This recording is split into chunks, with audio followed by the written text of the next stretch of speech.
24 घंटे में कम से कम 2-4 बार हंस दिया।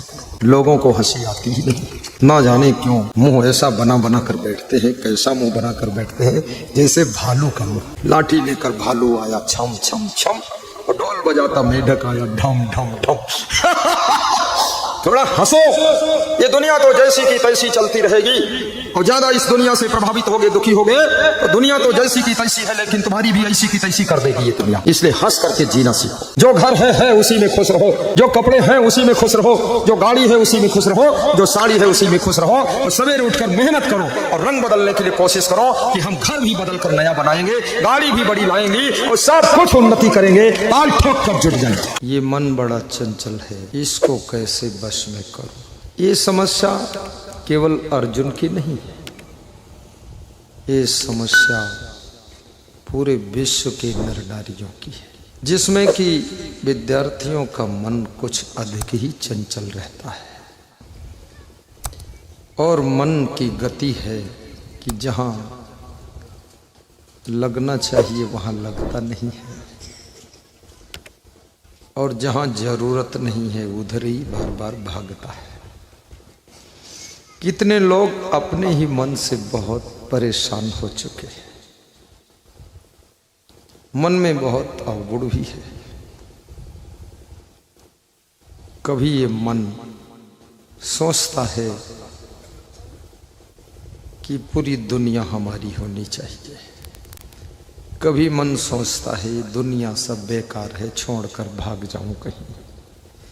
कभी मन सोचता है जिंदगी तो गुजर गई, लेकिन उन्नति नहीं कर पाए। सबके मन में कोई न कोई पछतावा रहता है, लेकिन अपना पश्चाताप किसी को नहीं, सब अंदर अंदर अंदर खेल चलता रहता है। क्योंकि बताने से इज्जत भी जा सकती है, क्योंकि मढ़ी हुई ढोल लोगों को भरोसा दिलाती है कि जब बजेगी तो आवाज अच्छी होगी, लेकिन तुमने मढ़ी ढोल को अगर थोड़ा थोड़ा छेद हो गए बजाओगे तो आवाज अच्छी नहीं होगी, ढोल की बेइज्जती हो जाएगी। तो ढोल जैसी दशा लोगों की है, इसलिए लोग अपना दुख सबको बताते नहीं। अर्थनाशम मनस्तापम गृहे दुश्चरितानि च वंचनम मानापमानयो। नीतिकार कहता है धन का नाश हो जाए, अर्थनाशम धन का नुकसान हो जाए, घाटा हो जाए बिजनेस में, या कोई डिसीजन गलत हो गया, चूक गई, तो सबसे मत कहो कि ऐसा हुआ है। मनस्तापम मन में कोई पश्चाताप है, कोई दुख है, वो भी सबसे मत कहो, क्योंकि लोग हंसेंगे, क्योंकि लोग तुमको सुखी बहुत कम देखना चाहते हैं, तुमको दुखी देखना चाहते हैं। ऐसे बहुत कम लोग हैं जो तुमको सुखी देखना चाहते हो। एक माता पिता हैं, वे तुमको सुखी देखना चाहते हैं। दूसरा तुम्हारा पति तुमको सुखी देखना चाहता है। तीसरा तुम्हारी पत्नी कभी कभी सुखी देखना चाहती है, हमेशा खुश नहीं देखना चाहती है। ज़्यादा खुश रहो तो कोई न कोई टेंशन का इंजेक्शन लगा देती है फिर। और कौन तुमको खुश देखना चाहता है, इस पर गौर करना जरा। आपके बच्चे जरूर चाहते हैं कि हमारे माता पिता खुश रहे, लेकिन ये चाहना और खुश होना दोनों में जमी आसमां का फर्क है। चाहते तो हम बहुत कुछ हैं लोगों के लिए, लेकिन होता नहीं। अर्थनाशम मनस्तापम, तो मन की पीड़ा को सबसे मत कहिए। क्योंकि कबीर कहते हैं अपनी जांग होंघार के अपनी कही न जाए, कि चित जाने आपना की मेरो जन गाए। अपनी जांग खोलकर अपनी ही इज्जत गंवाना है। तो इसलिए अपने दुखों का वर्णन सबके बीच में बुद्धिमान लोग कभी नहीं करते। महिलाओं की आदत होती है पड़ोसी स्त्रियों से सब अपने घर का गाना गा देती है, और सासू जब देखती है बहू पड़ोसिन से बात कर रही तो सासू को संदेह होता कि मेरे बारे में बात कर रही, मेरी कुछ वो कर रही है, निंदा कर रही। इसलिए याद रखना, काम पड़ोसी से नहीं चलने वाला है, काम तुम्हारा तुम्हारी बहू से चलेगा, तुम्हारा काम तुम्हारी सासू से चलेगा। इसलिए पड़ोसियों से उतनी ही बात करो जितनी बात से घर की बात बिगड़ने ना पाए, उतनी ही बात करो।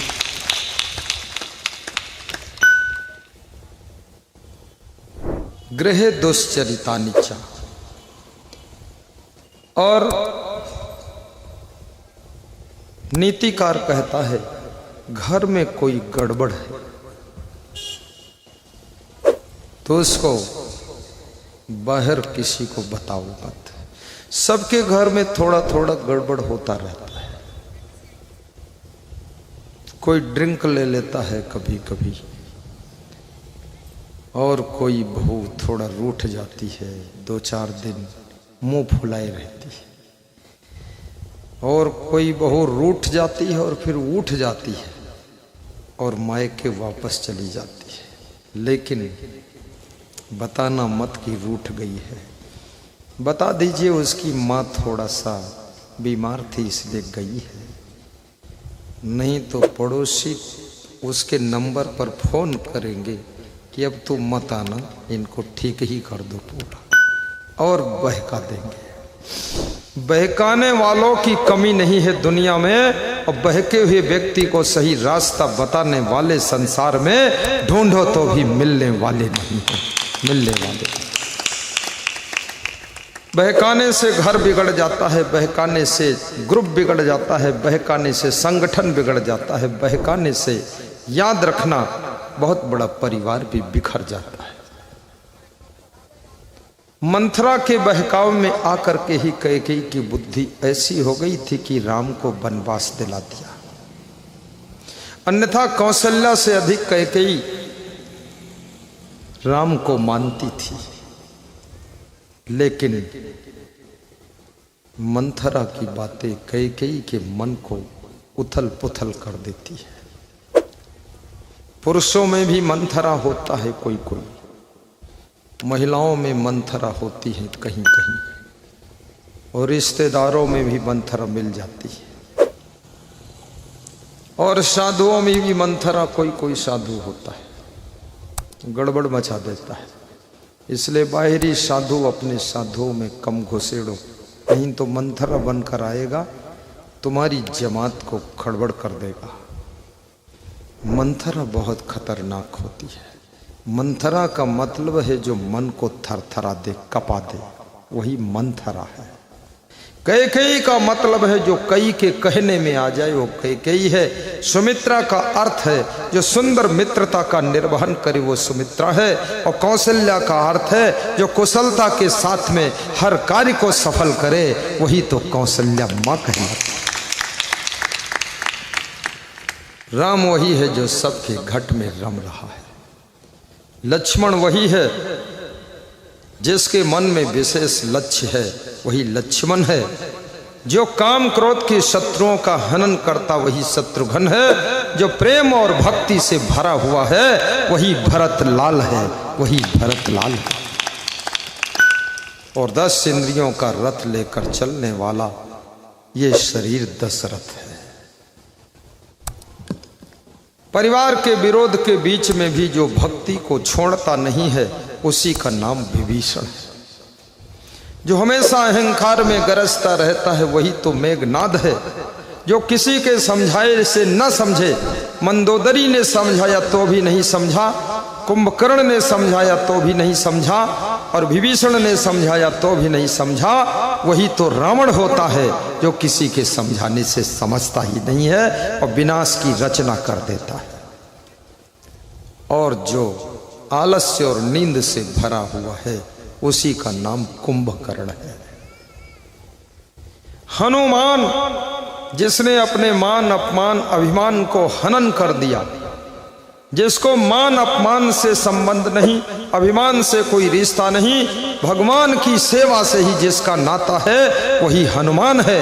और जो अपने मान अपमान अभिमान को मार सकता है वही भगवान का सेवक बन सकता है। जो अपने अभिमान में जिएगा वो भगवान की सेवा नहीं कर सकता। बोलिए सदगुरु भगवान की जय। अर्थनाशम मनस्तापम गृहे दुश्चर्चा निचा वंचनम। यदि आपको किसी ने ठग लिया है, ठगा गए तुम।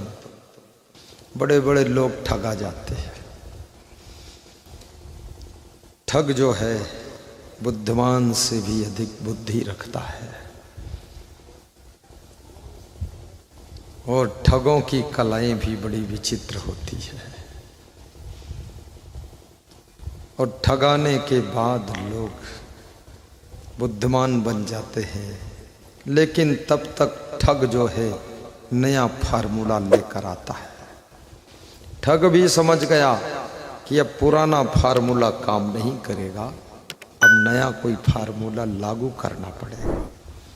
इसलिए जो ठग एक बार तुमको ठग ले तो समझ लेना कि तुम अब नहीं ठगाओगे, ऐसा नहीं है।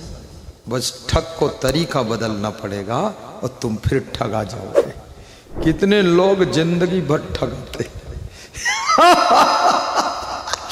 जिंदगी भर ठगाए जाते हैं। लेकिन कबीर साहब कहते हैं कि अगर ठगना ही है तो बड़े ठग बनो और उस ठग को ठगो जो ठग सबको ठग रहा है। वो ठग है मन रूपी ठग। ये मन रूपी ठग सभी आत्माओं को ठग लेता है। आते हैं यहाँ भजन करने और माया के जाल में फंसकर भजन भूल जाता है और हर आत्मा को मन रूपी ठग ठग लेता है। तो अगर ठगना ही है तो ये मन रूपी ठग को ठगो और भक्ति भजन में लगो तो मन हार जाएगा और तुम जीत जाओगे। वंचनम मानयो अपमानयो। और कहीं तुम्हारा अपमान हुआ,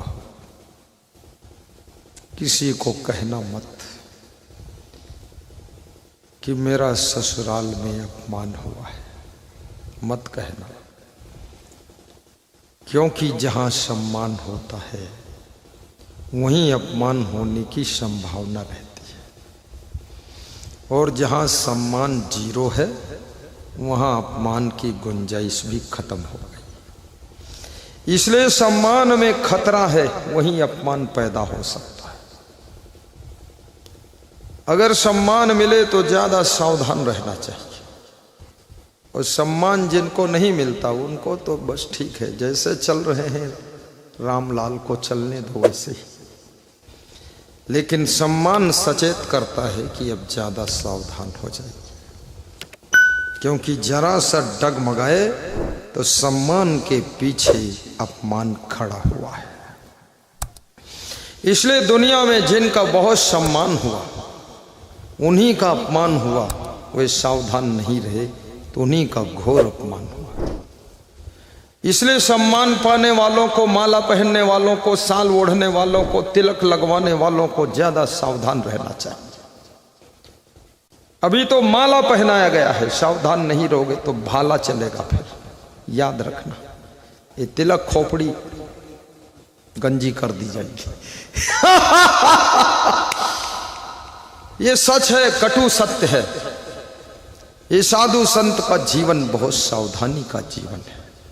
कबीर साहब कहते हैं भगत को भी सावधान रहना चाहिए, क्योंकि भगत का भी सम्मान होता है। फहम आगे फहम पाछे, फहम दाहिने ढेर, फहम पर जो फहम करे सो फहम है मेरे। कबीर साहब कहते आगे सावधानी, पीछे सावधानी, दाहिने सावधानी, बाएं सावधानी, और सावधानी के ऊपर फिर सावधानी। वो सावधानी मेरी है, और ऐसी सावधानी जिसमें है वो मेरा भक्त है, वो मेरा भक्त है। कबीर साहब कहते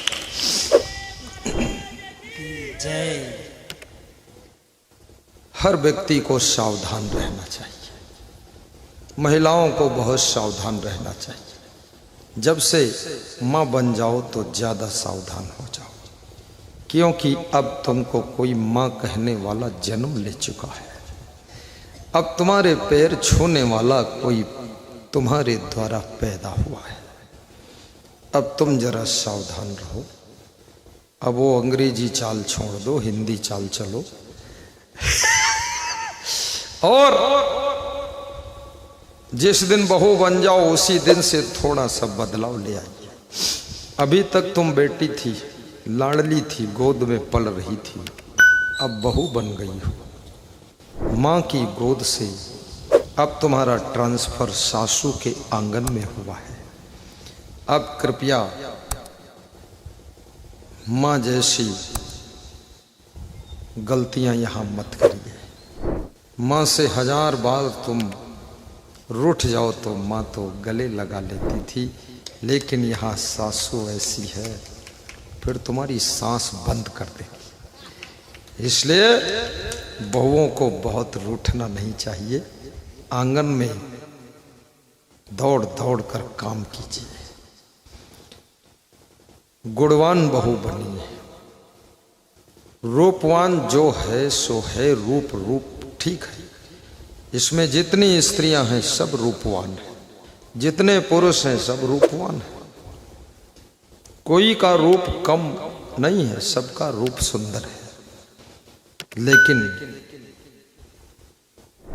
आपको अपना जीवन गुणवान भी बनाना है, गुणवान, और अपने जीवन को धनवान भी बनाना है, धनवान, और शरीर को बलवान भी बनाना है। ये रोगी दोखी कितनी लड़कियों ने तो ससुराल को हॉस्पिटल बना दिया।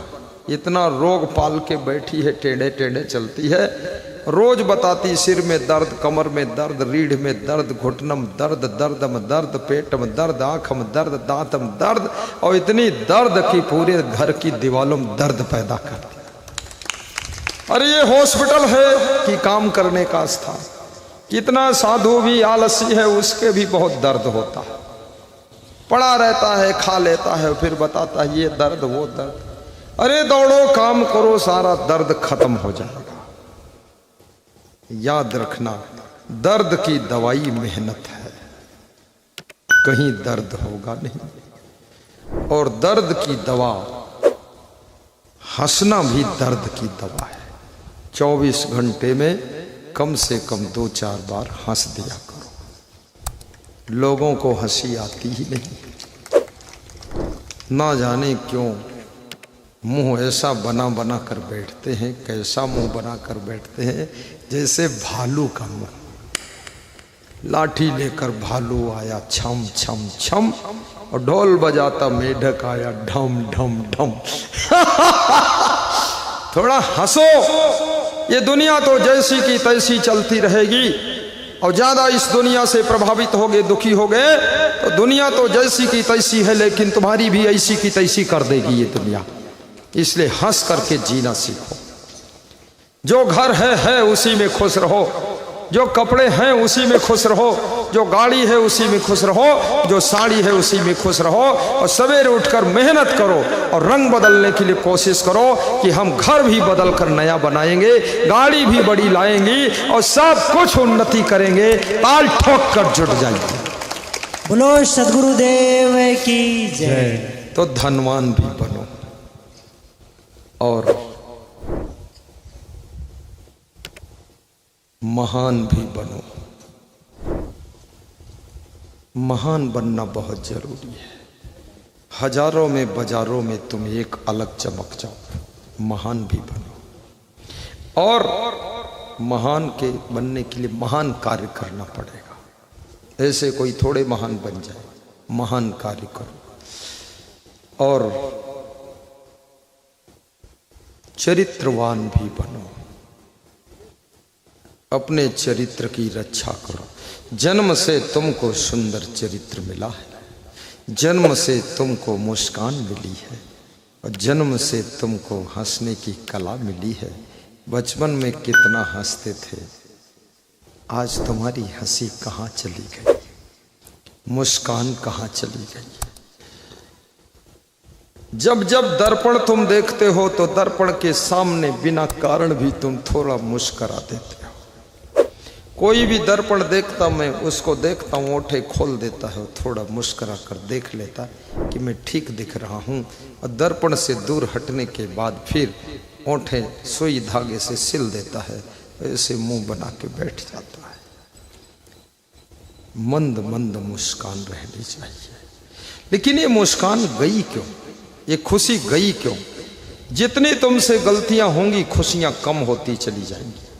जितना तुम चूकते जाओगे उतना ज्यादा मुस्कान कम होती चली जाएगी।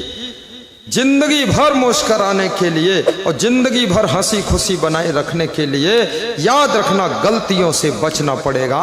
जो गलतियों से अपने को बचा लेता है वही खुशी की जिंदगी जीने का सौभाग्य प्राप्त करता है। इसलिए गलतियां मत करो। अगर किसी दिन तुम अपने माँ बाप से अकड़ गए, उस दिन तुम पूरा टेंशन में रहोगे और सोचोगे खाम खा अकड़ गए। उस दिन तुम्हारा चेहरा ऐसा बन जाएगा, कैसा जैसा बनेगा वैसा बनेगा। और जिस दिन तुम माँ बाप से प्रेम करोगे, पैर छू लोगे, हाथ जोड़कर खड़े हो जाओगे, पिताजी आप महान हो, उस दिन तुम दिन भर खुश रहोगे। याद रखना, जिस दिन तुम क्रोध करते हो उसी दिन तुम्हारी खुशियां भस्म हो जाती हैं, और जिस दिन तुम विनम्रता के साथ में जिंदगी जीना शुरू करते हो उसी दिन तुम खुशियों के खजाना को लोगों को बांटना शुरू कर देते हो, बांटना शुरू कर देते हो। और एक दूसरे को भी खुश करना भी सीखो। मैं आपसे निवेदन करूंगा, खुश करने की भी जिम्मेदारी आपकी है। क्योंकि कोई आदमी कभी आपसे, परिवार का सदस्य थोड़ा नाराज हो जाए तो उसको नाराज मत समझना, उसके कारण को समझना। कभी कभी उसको अधिक प्रेम है, तुम्हारे खाने के लिए भोजन बनाया है, तुम खा नहीं रहे हो, आ नहीं रहे हो, तुम कहीं अटके हो, भटके हो, लटके हो, तो उसको तुम पर गुस्सा आ जाती है। तुम्हारी वाइफ फोन कर देती है, आते क्यों नहीं, क्या करते हो तुम, खाना है कि नहीं खाना? तुम्हें लगता है अरे इतना ढाक रही है, ढाक क्या रही हो, भूखी बैठी हो, बना कर रखा हो, ठंडा हो रहा, और तुम वहां गरम समोसा हलवाई के खा रहे हो। साफ बात बताओ कितने बजे आना है? तो ऐसे कभी कभी अपने लोग तुमसे थोड़ा सा रूठते हैं, लेकिन वो गुस्सा नहीं है, वो अधिक प्रेम की पहचान है। इसलिए थोड़ा सा दिखता है नाराज हो गए, नाराज नहीं हुए, ज्यादा प्रेम हो गया, इसलिए थोड़ा। लोग डांटते भी उसी को है जिसको ज्यादा मानते हैं। जिसको दिल में तुमने बसा लिया है उसी को डांटने की तुमको हिम्मत पड़ती है, और जो दिल में तुम्हारे नहीं बसा और उसके दिल में तुम नहीं बसे तो उसको तुम कभी डांटते नहीं हो।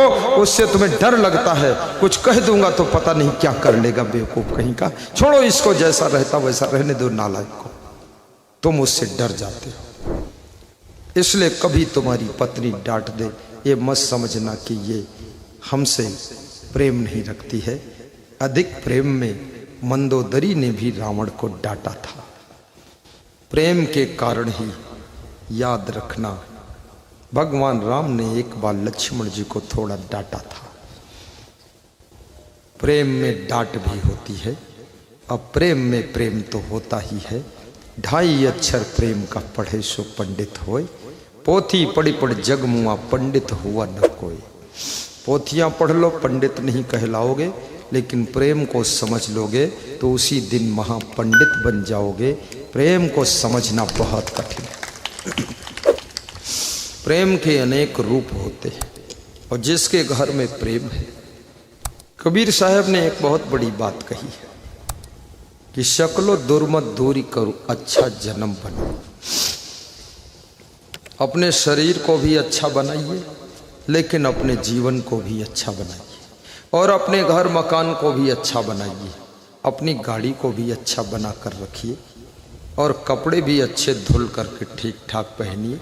ये उल्लुल जुल्लुल गंदे फंदे और लटके फटके कटे झटे कपड़े मत पहनो, ठीक ठाक कपड़े पहनो। ठीक से कपड़े पहनना कोई फैशन नहीं है। और याद रखना, किसी के शरीर पर जो भी कपड़ा पहने वो सुंदर ही लगता है, ऐसा शरीर की बनावट है। इसलिए कपड़ा तो ठीक ठाक पहनना और साथ में गाड़ी भी ठीक ठाक रखना और मकान भी ठीक ठाक बनाना और मैं कहूँ बिजनेस भी ठीक ठाक करना और सर्विस भी ठीक ठाक करो और राजनीति भी करो तो दमदारी के साथ करो।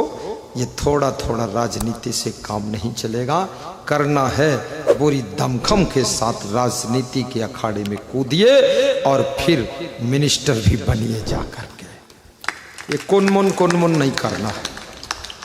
सरपंच से शुरू करिए, मुख्यमंत्री तक चले जाइए। डॉक्टर रमन सिंह मुख्यमंत्री छत्तीसगढ़ प्रदेश के सरपंच से स्टार्ट किया था और 3 बार मुख्यमंत्री रहे। सोचिए, तुम्हारे अंदर बहुत सामर्थ्य छिपी हुई है, तुम जानते नहीं कि हम क्या बन सकते हैं। अपने भीतर में झांक कर देखो तुम्हारे अंदर क्या बनने की सामर्थ्य। लेकिन याद रखना, संगठन के बिना भगवान भी कमजोर हो जाता है। इसलिए रीछ भालू का संगठन बनाना पड़ा था। कितना ही तुम्हारे भीतर कुछ है, लेकिन संगठन के बिना तुम फेल हो जाओगे। और संगठन बनाने के लिए अपने अभिमान को विदा करना पड़ेगा और दूसरों का सम्मान करना पड़ेगा। संगठन का सुख तो अलग ही है। कबीर साहब कहते, अच्छा जन्म बनाओ, सकल दुर्मत दूरी करो, समस्त दुर्बुद्धि को दूर कर दो और अपने जीवन को अच्छा बना लो। दुर्बुद्धि क्या चीज है? सुमत और कुमत सबके हृदय में रहती है। सत्संग मिल जाता है तो सुमत काम करना शुरू करती है और कुसंग मिल जाता है तो कुमत बलवान हो जाती है। और जिसके घर में कुमत बढ़ती है उसके घर में तहस नहस की व्यवस्था बनती है और जिसके घर में सुमत बढ़ती है उसके घर में संपत्ति भी बढ़ती है, उन्नति भी बढ़ती है। दोनों लड़कियां बैठ जाओ, चलो वापस लौटा लो, इधर आओ, इधर जहां बैठी थी वहीं आओ, वहां से उठो, चलो उठ जा, चल इधर आ। कहाँ जा रही? सुमत बनाने जा रही? इधर आओ, सुनो, नहीं पूरा विश्व हिल जाएगा, समझ लेना। बैठो, कहाँ जाती तुम? बैठो, इंतजाम मत करो। गुरुजी आए, दर्शन करो, सुनो, समझो, हंसो और अपने लिए कुछ सीख कर जाओ। कहीं मत जाना, प्रवचन बंद होगा तब व्यवस्था शुरू होगी। जाना मना है।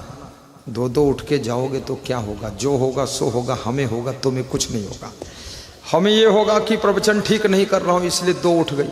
अब वो उठी इसलिए है, बैठे बैठे थक गई तो उधर घूमने जा रही। बैठी रहो, कारण जाना नहीं। बोलो सदगुरु भगवान की जय। मैं जाने नहीं देता हूँ। अब 2 को रोक दिया, सबका दिल घबरा गया, उठना मत भाई। हाँ, ऐसा इंजेक्शन मारा, 2 ही को मारा, प्रभाव सब पर पड़ गया। चलिए खुश होइए, सब लोग हंसिए, मुस्कराइए। आगे की कहानी। जहाँ सुमति तहाँ संपत्ति नाना, जहाँ कुमति तहाँ विपत्ति निधान। गाओ, बोलो। जहाँ सुमति तहाँ संपत्ति नाना, जहाँ कुमति तहाँ विपत्ति निधाना। जहाँ सुमत है वहीं संपत्ति बरसती है। लक्ष्मी आकर धन देकर चली जाती है और जहाँ कुमत है वहाँ रोज रोज नई नई विपत्ति आती है। ये कुमत कैसे आती है? जब तुम कुसंग में बैठते हो तुम्हारी बुद्धि बिगड़ती है पहले, फिर मति माने बुद्धि होती है। बुद्धि बिगड़ गई। जब बुद्धि बिगड़ गई तो बुद्धि का विवेक खत्म, फिर उस बुद्धि से वो डिसीजन लोगे तो तुम्हारी जिंदगी को डिस्टर्ब कर देगा। इसलिए निवेदन करूंगा, सत्संग में बैठो और मोबाइल में भी सत्संग सुनो। मोबाइल की यूट्यूब में सत्संग का लाभ लो। कितने लोग यूट्यूब में सत्संग सुनते हैं? 1 2 सब हाथ उठाओ जो सुनता। बस रहने दो, शर्माते हैं लोग, पता नहीं हाथ उठाएं, कुछ और न बोल दे। और कुछ नहीं बोलूंगा, धन्यवाद दूंगा। देखिए मोबाइल आपके हाथ में और सत्संग उसमें फ्री आ रहा। जब समय मिले सुन लो, ज्ञान बढ़ेगा, बुद्धि बढ़ेगी, विवेक बढ़ेगा, खुशियां बढ़ेंगी, धन दौलत बढ़ेगी, सहन शक्ति बढ़ेगी, विचार बढ़ेंगे, बुद्धि में कुशाग्रता आएगी, सब फायदा ही फायदा है।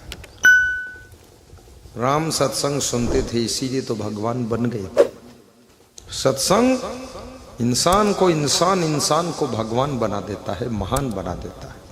इसलिए सत्संग सुनो। तो जिनके घर में सत्संग होता है, एक आदमी के सत्संग सुनने से कुछ नहीं होगा, सबको सुनना पड़ेगा। सभी एक गुब्बारा में हवा डाल दो, सब गुब्बारा थोड़े फूल जाएंगे।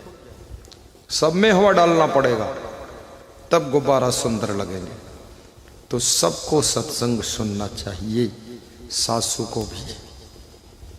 सासू भी शांत रहे।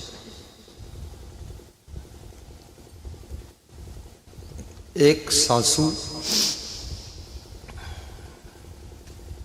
दूसरे दिन के सत्संग में आई और जो गुरुजी सत्संग सुना रहे थे उनको हाथ जोड़कर धन्यवाद दे रही थी कि धन्य हो गुरुजी, आपके सत्संग से हमको बहुत शांति मिल गई। तो गुरु ने कहा तुम सत्संग सुनती हो? बोले मैं नहीं सुनती हूँ। बोले तो शांति कैसे मिली तुम्हें?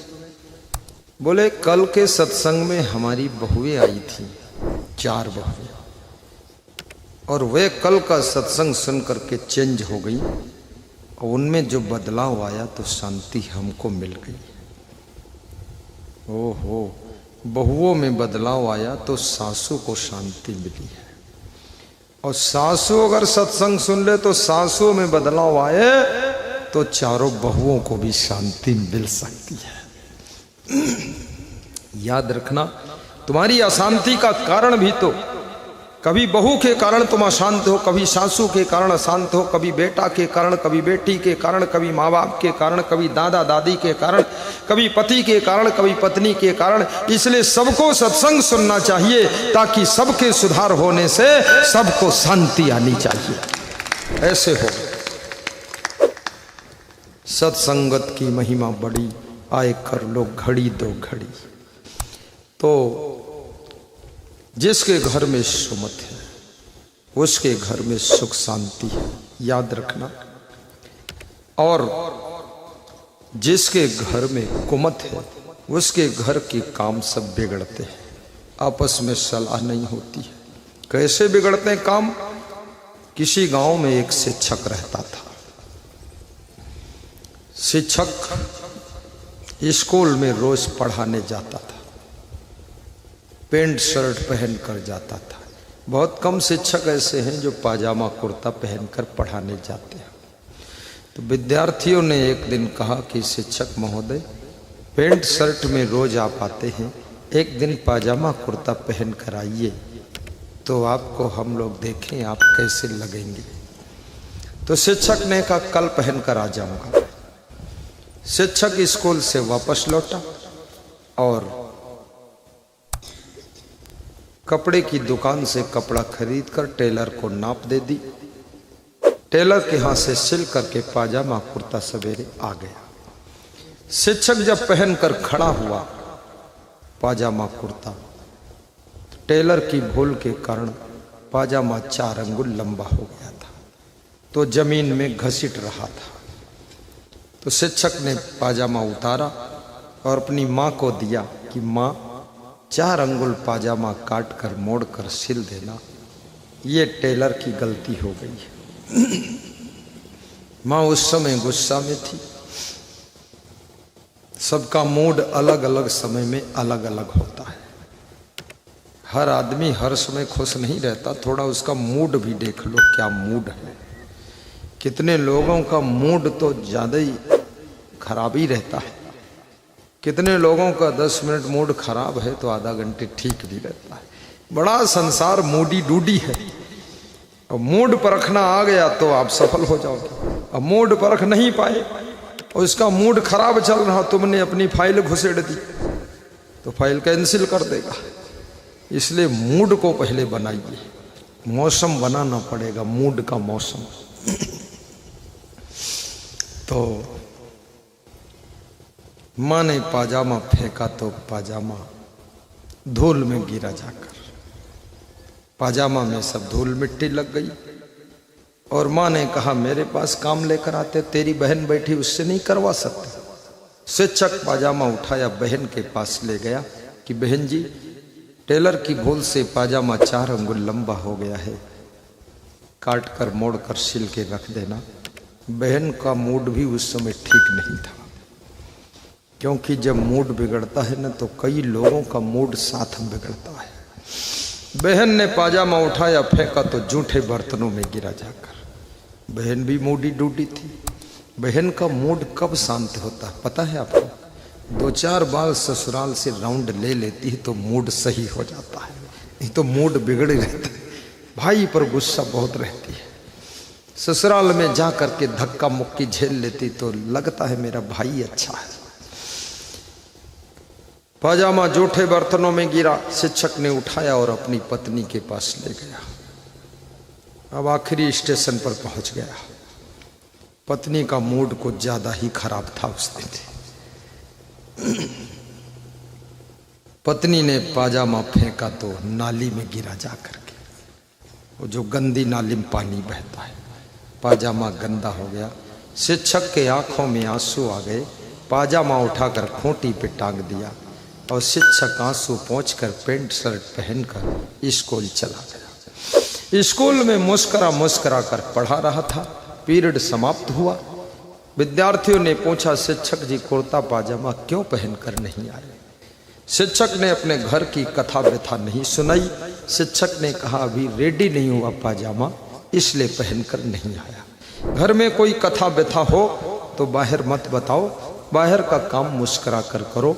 घर में कोई टेंशन भी हो जाए तो दुकान पर टेंशन लेकर मत जाओ, वहां तो मुस्करा कर बैठो, नहीं तो दुकान भी बिगड़ जाएगी आपकी। वहां खुश होकर बैठो, भूल जाओ घर का लफड़ा, क्योंकि घर का लफड़ा तो शाम तक सुधर जाएगा और दुकान डिस्टर्ब हो गई तो फिर कब सुधरेगी। इसलिए अपने कर्म में कार्य में कभी कमी मत रखिए, करिए, लोगों का भाव बदलेगा, सुधरेगा, सब प्रेम करेंगे। शिक्षक स्कूल से लौटा तो गीत गा रहा था मन ही मन। आज पत्नी भी खफा है, माँ भी खफा है, बहन भी खफा है। आज कौन खुश है हमसे? हर तबस्सुम खफा हो गया है, हर तमन्ना जुदा हो गई है। कुछ माँ के लिए तमन्ना होती हृदय में, कुछ पत्नी के लिए आपके मन में तमन्ना होती, कुछ बहन के लिए तमन्ना होती, ये करूँगा वो करूँगा सब करूँगा। लेकिन जब ये सब खफा हो जाते हैं तो सारी तमन्ना जुदा हो जाती है। इसलिए याद रखना सब लोग खफा मत होना। तुम्हारे खफा होने से तुम्हारे घर के मालिक की तमन्नाएं सब रफा दफा हो जाती है। इसलिए खफा मत होना, सावधान रहिए। वो गा रहा है क्या? हर तबस्सुम खफा हो गया है, हर तमन्ना जुदा हो गई है। ए गमे यार तेरी बदौलत जिंदगी क्या से क्या हो गई है। गमे यार, गम माने चिंता, ए चिंता ए टेंशन, तेरे कारण तू मेरी यार बन गई, दोस्त बन गई, साथ छोड़ती नहीं है, तेरे कारण मेरी जिंदगी क्या से क्या हो गई। घर के लोग जब डिस्टर्ब होते हैं तो घर मालिकों को बहुत चिंता हो जाती है। वही गमे यार है और कौन है। ए गमे यार तेरी बदौलत, गाना सीखिए मेरे साथ। क्या जिस तर्ज में मैं गाऊं उस तर्ज में गाइए, मेरी तर्ज रोज बदल जाती है। नहीं सही बात। मैं किसी कविता का मेरा निराला तर्ज रहता है, मैं कभी गाना सीखा ही नहीं और कभी करता ही नहीं। हो ये नहीं करता मैं तो सीधा गाता हूं अपनी धुन में, अपनी मस्ती में। हर तबस्सुम, ना गाना सीखने गया, ना कहीं संस्कृत पढ़ने गया, और ना तो मैनेजमेंट सीखने गया कहीं, और ना तो प्रवचन करना सीखने गया। बस अपने हृदय की जो सरल बातें हैं वही आपके बीच में कह देता हूं। सीखा हुआ तो उधार होता है, उससे किसी का बेड़ा पार नहीं होता। भाव से हर तबस्सुम खफा हो गया है। बोलो बोलो। हर तमन्ना जुदा हो गया है, हर तमन्ना जुदा हो गया है। एक गमी यार तेरी बदौलत, आवाज जोर लगाओ। क्या से क्या हो गई है। नहीं ये अच्छा गा रहे हैं, ये इसलिए गा रहे हैं जब जिंदगी क्या से क्या हो गई तो दुखी हो गए, तो ये रो रो कर गा रहे हैं। ये ऐसे गा रहे जिंदगी क्या से क्या हो गई। वास्तव में जब जिंदगी बिगड़ गई तो रोना ही पड़ता। हर तबस्सुम खफा हो गया है, हर तमन्ना जुदा हो गई है। ये कौन गा रहा? वो शिक्षक गा रहा। शिक्षक का मन दुखी हो गया है। याद रखना, एक सदस्य का दुख झेल सकता आदमी, जहां सभी सदस्य रूठ जाए तो घर का मालिक भीतर से टूट जाता है। इसलिए कभी मां रूठ जाए तो पत्नी को उस दिन नहीं रूठना चाहिए। जब मां खुश हो जाए तो तीसरे दिन तुम रूठना। एक ही दिन सब बाण मत चला देना, नहीं घर मालिक चकनाचूर हो जाता है। ये जिंदगी जीने की कलाएं सिखा रहा। ये पाथरवाड़ा की धरती धन्य है जो आप लोगों ने आज सब अपना काम धाम बंद कर दिया है। गुरु के लिए कितने लोगों ने दुकान बंद कर रखी, कितने लोगों ने खेती का काम बंद रखा, कितने लोगों ने अपनी गाड़ियां किराए से चलाते थे वो बंद कर रखा, कितने लोग सर्विस से छुट्टी लेकर के आ गए हैं, और कितने लोगों ने घर घर की सेटिंग बंद कर रखी है। आज केवल गुरुदेव की सेटिंग करेंगे, बाकी सब सेटिंग हो जाएगी। ये भाव है आपका। तो बड़ी तीव्र घटना हुई। शिक्षक जब घर आया तो द्वार पर मां बैठी हुई मिली और मां मुस्करा रही थी, क्योंकि मां का मूड शाम को ठीक हो गया था। याद रखना, किसी का मूड कभी बिगड़ा हो ये मत समझना कि हमेशा बिगड़ा ही रहेगा। कुछ घंटों के बाद मूड बदल जाता है, इसलिए घबराना नहीं। मां मुस्करा कर मिली और कहा, बेटा तेरे पाजामा का कार्य मैंने कर दिया है। अंदर गया, आंगन में खड़ी हुई बहन मिली। भाई साहब नमस्ते, आपके पाजामा का कार्य मैंने भी कर दिया है। वो भी मुस्कराई। मुस्कराना ये जाहिर करता है कि हमको तुमसे प्रेम है। कमरे में गया तो पत्नी मिली और बहुत मंद मंद मुस्करा कर, ओंठों में लाल रंग लगाकर बिल्कुल ठीक ठाक होकर मिली। 16 श्रृंगार करके इंद्रपरी बनकर खड़ी थी और कहा, पति देव आपके पाजामा का कार्य मैंने भी कंप्लीट कर दिया है। कमरे से बाहर निकला शिक्षक, पाजामा पहनकर खड़ा हुआ। शिक्षक बहुत दंग रह गया कि पाजामा ना पाजामा में रह गया ना अंडरवियर में रह गया है। मां से पूछा, मां तूने कितना काटा? बोले 4 अंगुल। बहन तू? बोले 4 अंगुल। वाइफ तू? बोले 4 अंगुल। सलाह करके नहीं काटा, अलग अलग काटा। बोले अपने घर में सुमत है ही नहीं, बात होती नहीं, सलाह होती नहीं, इसलिए अलग अलग पाजामा काट करके सिल दिया। 12 अंगुल पाजामा कट गया। पाजामा की हालत खराब हो गई। जिस घर में लोग सलाह नहीं करते हैं उस घर के सभी काम धाम पाजामा की तरह कट पिट करके खराब हो जाते, बर्बाद हो जाते हैं। इसलिए आपस में सलाह कर लिया। बोलिए सदगुरु भगवान की जय जय। सलाह से काम करो। अब गाइए चौपाई। जहां सुमति तहां संपत्ति नाना, जहां कुमति तहां विपत्ति निधाना। जहां सुमति तहां संपत्ति नाना, जहाँ कुमति तहाँ विपत्ति निधाना। मंगल भवन अमंगल हारी, द्रवहु सुदशरथ अचिर बिहारी। मंगल भवन अमंगल हारी, द्रवहु सुदशरथ अचिर बिहारी। सो तुम जानहु अंतर्यामी, पुरवहु मोर मनोरथ स्वामी। सो तुम जानहु अंतर्यामी, पुरवहु मोर मनोरथ स्वामी। नाथ सकल संपदा तुम्हारी, मैं सेत सुत नारी। अब कछु नाथ न चाहिए मोरे, दीन दयाल अनुग्रह तोरे। अब कछु नाथ न चाहिए वाह वाह बोलो जोर से। दीन दयाल अनुग्रह तोरे।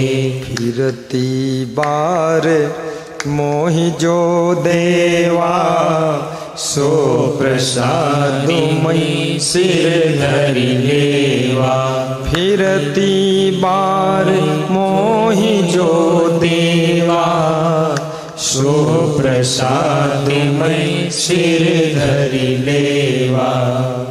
बोलिए सदगुरु भगवान की जय। भगवान श्री राम की जय। हनुमान जी महाराज की जय। श्री कृष्ण भगवान की जय। कबीर साहिब की जय। क्षमादेव की जय। साहिब बंदगी साहिब बंदगी। वंदे मातरम भारत माता की जय। जय। थोड़ा और सुनाऊं कि बंद करूं? 1.25 घंटे से ऊपर हो चुका। सोच लो।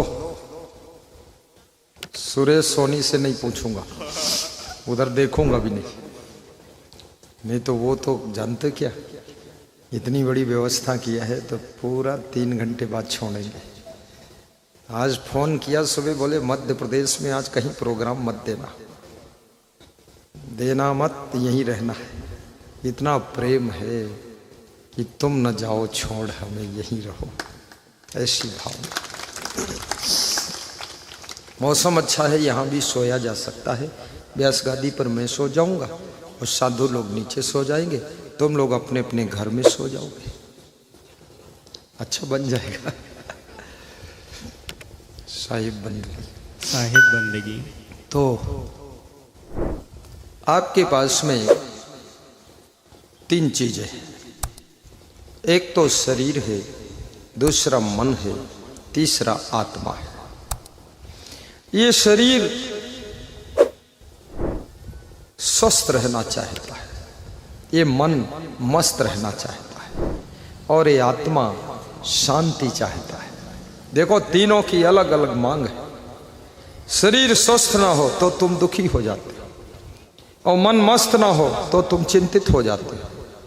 और आत्मा में शांति ना हो तो तुम परेशान हो जाते हो। अब तीनों का इंतजाम करना है तो शरीर स्वस्थ कैसे रहेगा?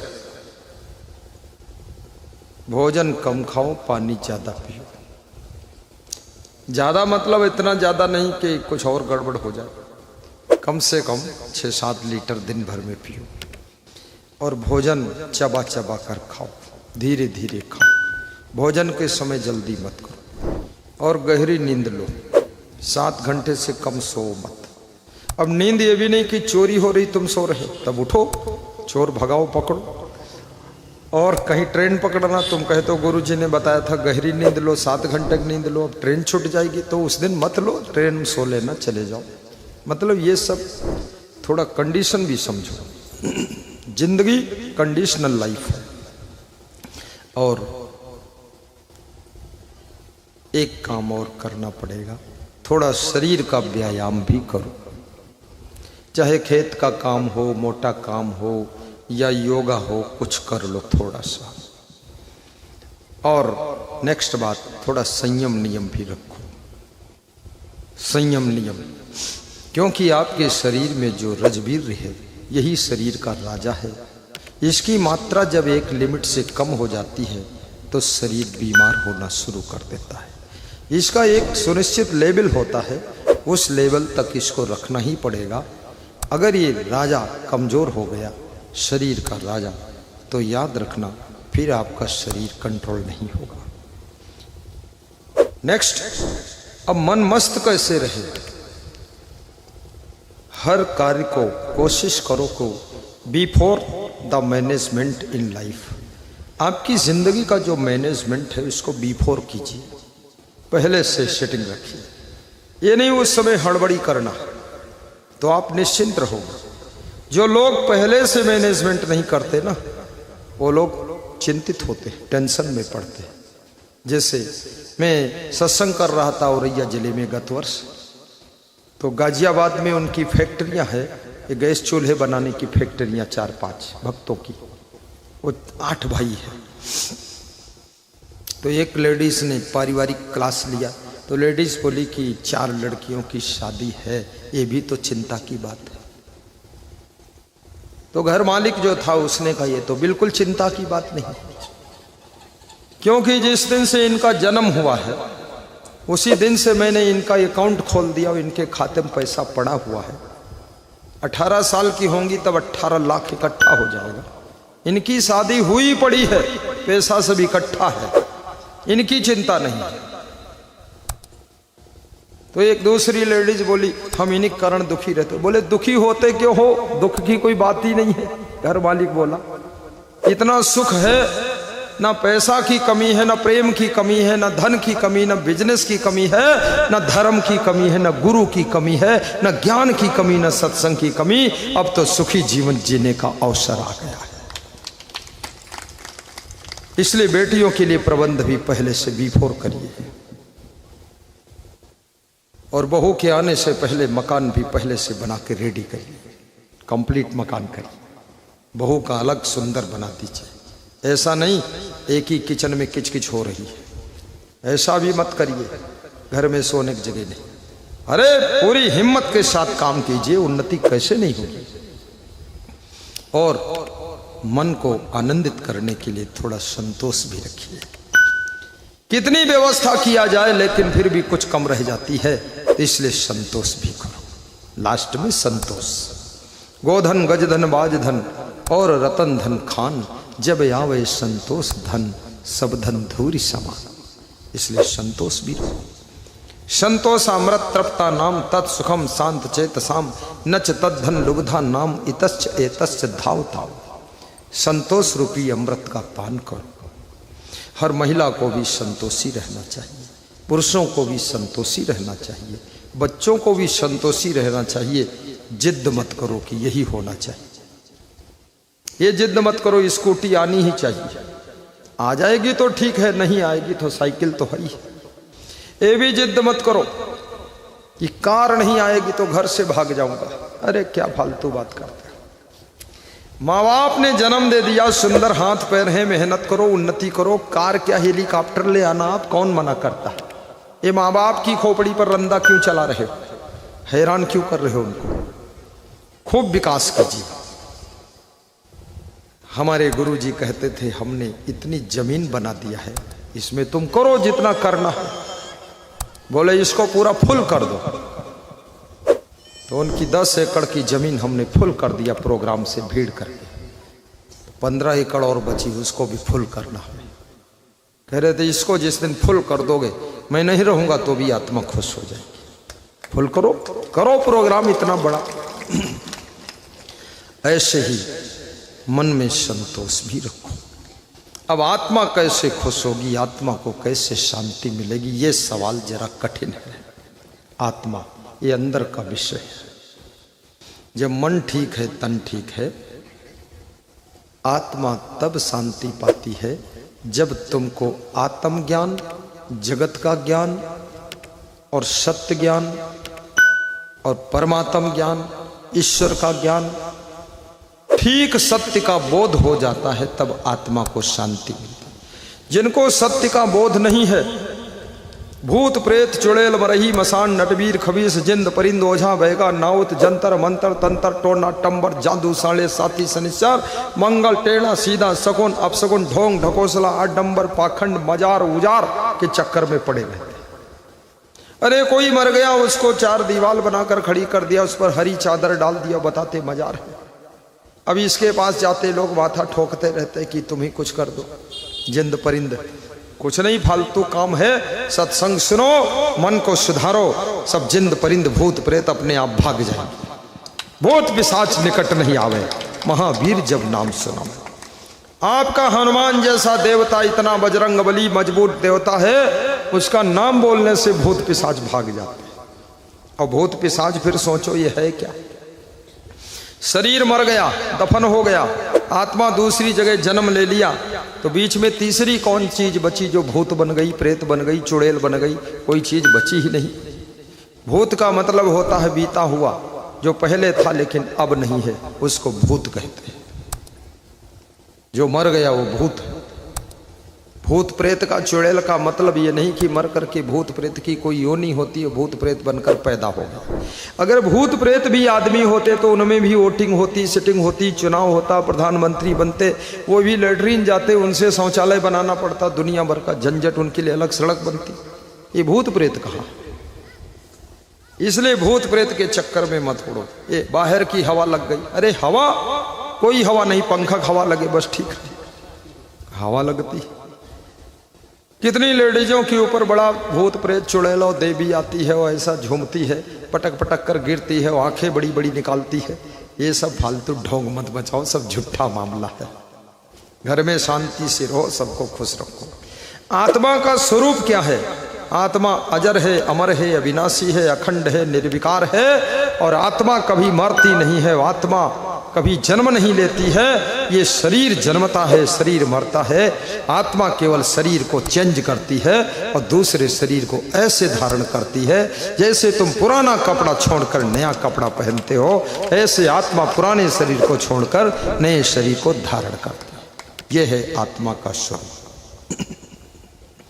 वहाँ सांस जीर्णानि यथा विहाय नवानि गृह्णाति नरो प्राणी तथा शरीराण विहाय जीर्णानि अन्यानि संयाति नवानि देहि। ये गीता का श्लोक है। भगवान कृष्ण कहते हैं, अर्जुन, पुराने शरीर को जैसे आत्मा छोड़ती है, ऐसे मनुष्य पुराने कपड़ों को छोड़ता है, नए वस्त्र पहनता है, ऐसे आत्मा भी नए शरीर को धारण करती है। मरता नहीं आत्मा। और जहां जहां तुम्हारा लगाव होगा वहीं वहीं तुम्हारा जन्म होगा। इसलिए आप अगर अपने दादा से बहुत प्रेम करोगे, दादा नाती पोता के रूप में फिर से उसी घर में आकर उनकी आत्मा जन्म ले लेगी। शरीर बदल जाएगा, दादा की आत्मा वही रहेगी। अगर दादा दुखी होकर मरा उस परिवार से, दादा की आत्मा उस घर में नहीं आएगी, उस घर में फिर वो नहीं आएगी, दूसरे घर में जाएगी, क्योंकि यहाँ से बहुत परेशान हो गया था। इसलिए प्रेम बनाइए तो वो आत्माएं फिर मिलेंगी, खाली शरीर बदलेगा। और आत्मा का मोक्ष कैसे होगा? अगर मोक्ष चाहते हो निष्काम कर्म करो, सत्कर्म करो और मोक्ष चाहते हो, अनासक्त जीवन जीने का अभ्यास करो। रहो प्राणियों में, पदार्थों में, लेकिन आसक्त कहीं ना हो, चिपको कहीं ना, तो आत्मा की सदगति हो जाएगी। चिपक कर जियोगे तो आत्मा फिर मुक्ति को प्राप्त नहीं कर पाएगी। और सबको भक्ति करना चाहिए। भक्ति बिना मनुष्य जीवन ऐसे बेकार है जैसे नमक के बिना भोजन का स्वाद बेकार हो जाता है। भक्ति के बिना जीवन ऐसे व्यर्थ है जैसे पानी के बिना बादल व्यर्थ होते हैं। पानी न बरसे तो बादलों का आना व्यर्थ है। और गुरु से गुरु मंत्र भी लेना चाहिए, गुरु दीक्षा लेना चाहिए।